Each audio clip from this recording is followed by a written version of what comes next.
All right, everyone. It is with great pleasure that I announce the release of my first written work in quite some time, since last year, actually. Nutty Norman is now available. Link in the description. Not archived, of course. It's just the book link. This is going to be something that many of you will like, I think. If you liked morbid stories, you're going to like Nutty Norman. If you liked Sickness in Hell, you're going to like Nutty Norman. It follows and it is in chapter form, as opposed to Morbid Stories that was really more just one-off short works. This one's more in chapter form, and it follows the story of a very, very mentally sick, deranged boy who does terrible things, is completely dedicated to evil, insane to begin with and slowly slipping further into madness to its final culmination. I'm not going to give away too much of the plot.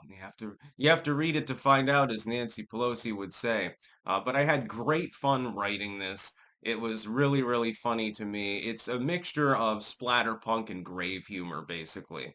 So I'm fascinated by the subject of madness. I find it funny. I find the idea of being insane to be amusing. And I like to put characters in situations where they're already nuts and then they act out upon it, slowly driving themselves into even more of a frenzy. So Nutty Norman, his mother, who is long suffering, by the way, brings him to church and terrible things happen. He buys a dog and trains it to do terrible things.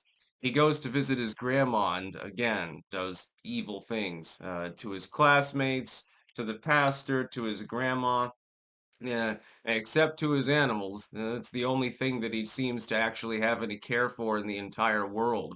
That's because he's trained them to do terrible things, so they're really more his minions than anything else.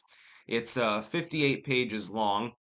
And so this is a fairly short work, but it is a comprehensive one. Again, unlike Morbid Stories, which was a series of one-offs that typically are 2 or 3 pages long a piece, I made sure to bring it up to date to my modern formatting standards, etc. And I think that it came out really, really well.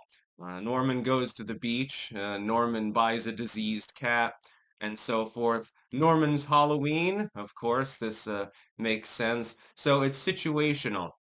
He goes from situation to situation over a timeline, again in chapter form, and just every single time, even when he's making at least some attempt to control himself, it's just goddamn impossible for him. So yes, Nutty Norman, again, 58 pages long, link in the description, and I'll pin it at the top also on YouTube. That's about all. Peace out.